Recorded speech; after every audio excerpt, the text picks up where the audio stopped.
Mettre en place un conseil consultatif étudiant. Ce projet, il est né d'un double constat. Du côté étudiant, vous nous faisiez part que vous aviez souvent du mal à identifier l'interlocuteur clé à aller solliciter en cas de problème. De plus, les délais de traitement étaient parfois longs et pouvaient aboutir de temps en temps à des réponses qui étaient inadaptées, pouvant créer une certaine frustration et de l'incompréhension chez vous.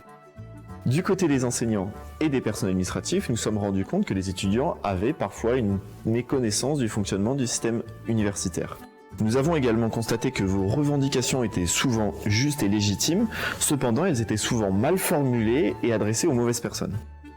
Ainsi, l'idée de construire un espace d'échange et de débat est née afin de construire ensemble des réponses à vos besoins. Qui siège au Conseil consultatif étudiant ?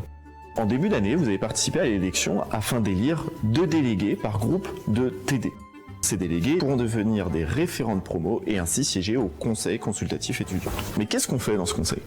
Après avoir consulté les délégués, les référents font remonter au sein du Conseil consultatif étudiant les différentes problématiques rencontrées. L'idée est ainsi de réfléchir collectivement afin de faire des propositions et de faire évoluer les choses.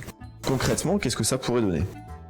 Par exemple, vous avez pu constater qu'il est impossible d'arriver à l'heure en cours quand ce dernier termine à 11h et que le cours suivant commence également à 11h à l'autre bout du campus. Ainsi, le conseil consultatif étudiant pourrait faire la proposition de terminer les cours à 11h et de commencer le cours suivant à 11h15 afin de laisser le temps aux étudiants de se rendre au cours en question. L'idée ensuite serait de transmettre cette proposition aux élus étudiants qui pourraient la porter au sein du conseil de la faculté des sciences du sport et de l'éducation. L'ensemble des informations sont disponibles sur le site de la faculté des sciences du sport et de l'éducation, partie vie étudiante.